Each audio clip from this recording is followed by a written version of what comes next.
जय हिंद, जय भीम। आज हम लोग भारत का संविधान देखेंगे, जो कि हमारे अनुच्छेद में कौन से भाग में कौन सा अनुच्छेद आता है और किस अनुच्छेद का कार्य क्या है। बहुत ही ज़्यादा इजी भाषा में, जो कि हमारे एग्ज़ाम के लिए बहुत ही ज़्यादा महत्वपूर्ण हो जाएगा। ठीक है, आप लोगों को ऐसे याद भी रहेगा। ठीक है, आगे बढ़ जाते हैं। भारत भारत में जो संविधान है उसके भाग 1 में अनुच्छेद 4 से मतलब 1 से 4 तक अनुच्छेद हैं। भाग 1 में कितने अनुच्छेद हैं? 1 से 4 तक। अगर अनुच्छेद 5 आ जाएगा तो ये भाग 2 में आ जाएगा। ठीक है, भाग 1 में अनुच्छेद 1 से 4 तक है। ठीक है, तो देखो अनुच्छेद 1 के अंतर्गत क्या आता है। 1 के अंतर्गत आता है भारत राज्यों का संघ, मतलब भारत राज्यों का संघ है। जैसे ये हमारा भारत देश हो गया, ये ऐसे मान लो, मैं थोड़ा अच्छा से ये समझ लो, ये भारत हो गया। वैसे मान लो भाई ये भारत हो गया, मान लो ये भारत हो गया। तो इसके मान लो यहाँ पर है यूपी। ठीक है, और यूपी अगर चाहे इस देश से मतलब भारत से अलग होना, तो क्या यह अलग हो सकता है? तो ये बिल्कुल भी नहीं हो सकता। इसके मतलब अनुच्छेद 1 के कहने का मतलब यही है कि भारत जो है वो भारत के राज्यों का संघ है। इससे कोई भी राज्य अलग नहीं, भारत से कोई भी राज्य अलग नहीं हो सकता। यह एक यूनियन स्टेट है। ठीक है, यूनियन स्टेट है। ठीक है, भाग 1 के अनुच्छेद 2 में क्या कहते हैं? नए राज्यों का प्रवेश या स्थापना। अगर देखो ये हमारा भारत हो गया। ठीक है, ये हमारा मान लो भारत हो गया। ठीक है, ये हमारा भारत हो गया। तो अगर इस साइड मान लो कि श्रीलंका है। ठीक है, और इस साइड मान लो यहाँ पर नेपाल है। और अगर नेपाल चाहे भारत में आने के लिए सोच रहा है कि भारत में हम भी भारत में शामिल हो जाते हैं, तो क्या वह आज शामिल हो सकता है? तो इसका बिल्कुल राइट आंसर हो जाएगा हाँ, शामिल हो सकता है। ठीक है, अनुच्छेद 2 के अंतर्गत। ठीक है, अनुच्छेद 2 में यही कहा गया है कि अगर कोई भी दूसरा देश अगर भारत में आना चाहे तो वह आसानी से शामिल हो सकता है।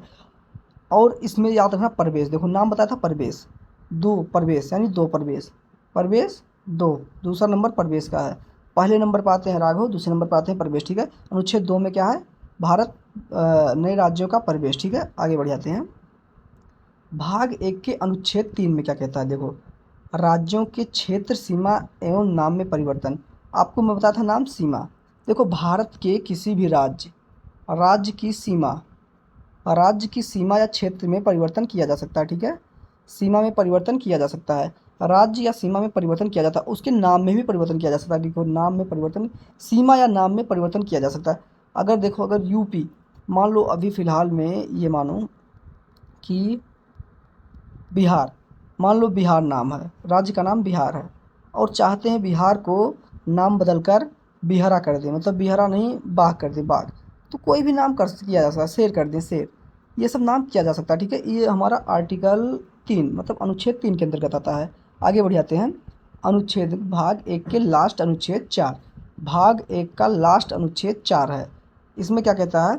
अनुच्छेद 2 या 3 के अंतर्गत बने कानून संविधान संशोधन नहीं माने जाएंगे। ठीक है, अगर देखो अगर आर्टिकल 2 का प्रयोग किया जाता है या 3 का प्रयोग किया जाता है और पूछा जाता है कि देखो आर्टिकल 2 में क्या है, इसको समझो पहले। प्रवेश मतलब दूसरे देश को शामिल किया जा सकता है। ठीक है, छोटा मोटा राज्य है, बगल के जो छोटे मोटे एरिया हैं उसको शामिल किया जा सकता है। और अगर शामिल किया जाएगा तो इसका ये मतलब नहीं होगा कि भारत के संविधान में संशोधन किया गया है। 4 का मतलब है ये मतलब 2 का प्रयोग जब किया जाएगा और 3 का किसी नाम में या सीमा में परिवर्तन किया जाएगा तो उसमें ये नहीं कहा जाएगा कि यह कानून संविधान संशोधन के द्वारा हुआ है, उसको संविधान संशोधन में नहीं लिया जाएगा। ठीक है, ये 4 के अंतर्गत आता है। आगे बढ़ जाते हैं। अनुच्छेद 5, अनुच्छेद 5 में क्या है?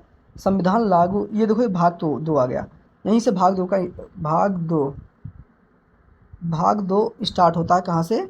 भाग 2 स्टार्ट होता है अनुच्छेद 5 से। ठीक है, संविधान लोगों लागू होने पर नागरिकता।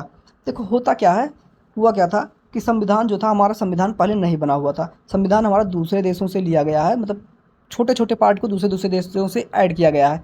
तो होता क्या था कि जिससे संविधान जब बना था तो बहुत लोग पाकिस्तान चले जाते थे। ठीक है, जब संविधान बना था तो बहुत लोग पाकिस्तान चले जाते थे, बोले थे हम पाकिस्तान जाएंगे। तो उसमें कहा गया था जिनको भैया रहना है रहो, क्योंकि सबको नागरिकता दे दी जाएगी अगर वह हमारे भारत में रहेंगे जब संविधान लागू होगा। तो संविधान लागू होने पर नागरिकता दे दी गई। उसके बाद देखो अनुच्छेद 6 में, भाग 2 के अनुच्छेद 6 में क्या कहा गया है? पाकिस्तान से भारत आए व्यक्तियों की नागरिकता। जैसे देखो भैया होता क्या था कि पाकिस्तान में कुछ लोग हमारे भारतीय रहते थे, जिनको पाकिस्तान अच्छा नहीं लगा, वह सोचे भैया हम भारत चलते हैं, और भारत से पूछा गया भैया इनको नागरिकता मिलेगी या नहीं मिलेगी, तो भारत वाले बोले कि भैया मिलेगी, उसके लिए भी कोई विधि है। तो उस विधि का जो विस्तार है वह अनुच्छेद 6 में है, ठीक है। आगे बढ़ जाते हैं, अनुच्छेद 7 देख लेते हैं, भाग 2 के अनुच्छेद 7 को देख लेते हैं, ठीक है। भाग 2 के अनुच्छेद 7 में क्या कहा गया है? भारत से पाकिस्तान गए व्यक्तियों की नागरिकता।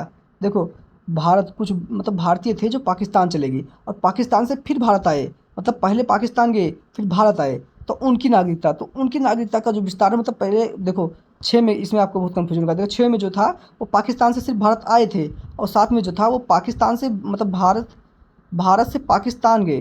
देखो, भारत से पहले पाकिस्तान गए, फिर पाकिस्तान से फिर भारत आए, इसकी नागरिकता, ठीक है। नागरिकता का जो विस्तार है उसको अनुच्छेद 7 में रखा गया है। ज़्यादा विस्तार में मत जाइए, क्योंकि पेपर में आप उतना ही ध्यान रखना जितना आपको पेपर निकालना है। ज़्यादा में बुझेंगे तो आपको बहुत ज़्यादा टाइम लग जाएगा। सिर्फ आप पेपर लो, नौकरी लो, उसके बाद पढ़ते रहना, ठीक है। आगे बढ़ जाते हैं। अनुच्छेद 8 में है क्या? विदेश में रहने वाले भारतीय मूल के व्यक्तियों की नागरिकता। कहने का मतलब ये है कि जो हमारे देश के, जैसे बहुत लोग दुबई, कतर, यहाँ सब पर काम करते हैं, ठीक है। तो इन लोगों की नागरिकता क्या कायम रहेगी? भारत की नागरिकता इन पर बनी रहेगी? अगर ये भारत में आते हैं तो क्या इनकी नागरिकता मिलती रहेगी? नागरिकता मिलेगी इनको कि नहीं मिलेगी, या इनकी नागरिकता नष्ट कर दी जाएगी? तो इसका प्रावधान जो अनुच्छेद 8 में है, अनुच्छेद 8 कहने का अनुच्छेद 8 में है कि जो हमारे भारतीय हैं, अगर वह हमारे जो भारत के भारतीय हैं, अगर वह विदेश जाते हैं काम की दृष्टि से, काम करने के लिए, तो उसके लिए उनकी नागरिकता रद्द नहीं की जाएगी। हमारे जीवन के लिए नागरिकता बहुत ज़्यादा इंपॉर्टेंट है अगर भारत में रहते हैं तो। आगे बढ़ जाते हैं, भाग 2 अनुच्छेद 9 के तहत। देखो, विदेशी नागरिकता ग्रहण करने पर भारतीय नागरिकता समाप्त। देखो, अनुच्छेद 9 के अंतर्गत क्या कहा गया है कि अगर आप देखो अपने मर्जी से विदेशी नागरिकता ग्रहण कर लेते हैं, विदेश की जो नागरिकता है वो खुद अपना लेते हैं कि मैं भारत का नागरिकता नहीं मानता हूँ, मैं विदेश जाता हूँ और मैं विदेश की नागरिकता अपनाऊँगा, तो इसमें क्या किया जाएगा? जो भारत की नागरिकता है उसे समाप्त कर दिया जाएगा, और आप कहीं पर निर्वाचन नहीं कर पाएंगे, वोट नहीं डाल पाएंगे, आपको जो सरकारी लाभ मिलते हैं वो सब नहीं मिलेंगे, ठीक है। इसके कहने का मतलब ये है, ये अनुच्छेद 9 में है, ठीक है। आगे बढ़ जाते हैं। अगर आप लोग बताएं भैया तो मैं ट्रिक लेकर आऊँगा। ट्रिक बहुत ही ज़्यादा ढांसू है, उसमें थोड़ा टाइम भी लगेंगे, लेकिन तो आपको याद हो जाएंगे। बस आप लोग कमेंट कर देना ट्रिक, ठीक है। मैं ट्रिक लेकर चले आऊँगा। अगर भाग 2 के अनुच्छेद 10 में क्या है? देखो, नागरिकता के अधिकारों का बना रहना। देखो, अनुच्छेद 10 में कहा गया है कि नागरिकता का अधिकार बना रहना। अगर आप कोई गलत काम करते हैं, जैसे गलत काम करते हैं, तो उसमें आपकी नागरिकता रद्द भी की जा सकती है। अगर आप कोई देशद्रोही काम करते हैं तो आपकी नागरिकता रद्द की जा सकती है। अगर आप दिवालिया काम करते हैं तो भी आपकी नागरिकता रद्द कर दी जाएगी, ठीक है। यही सब इसी पर जैसे होता है, मर्डर वर्डर करने पड़े या फिर कुछ कोई बड़ा अगर देशद्रोही काम करेंगे तो आपकी नागरिकता खत्म हो जाएगी। ये अनुच्छेद 10 में कहा गया है, ठीक है। अनुच्छेद 11 में क्या है? ये लास्ट नागरिकता है। ये 5 से 11, ये भाग 2 का लास्ट नागरिकता है, भाग 2 का लास्ट नागरिकता है, अनुच्छेद 11, ठीक है। नागरिकता संबंधी कानून बनाने की संसद की शक्ति। देखो, जो नागरिकता संबंधी कानून है कि किसको किसको नागरिकता मिलनी चाहिए, किसको नहीं, क्या इसमें चेंजिंग होनी चाहिए, इसकी जो शक्ति है वो संसद बनाएगी, ठीक है। आगे बढ़ जाते हैं। अब भाग 3 पर आ जाते हैं। भाग 3 में है क्या? मौलिक अधिकार, अनुच्छेद 12 से 35, ठीक है। मौलिक अधिकार अनुच्छेद 12 से 35 है, ठीक है। इसमें अनुच्छेद 12 में क्या है? राज्य की परिभाषा, ठीक है, राज्य की परिभाषा है। अनुच्छेद 12 में राज्य की परिभाषा है, बस इतना ही ध्यान रखो। बस ज़्यादा जानने की ज़रूरत ही क्या है? ज़्यादा जानने की ज़रूरत ही क्या है जब हमको सिर्फ अपना लेना है नौकरी, बस, ठीक है। आगे बढ़ जाते हैं।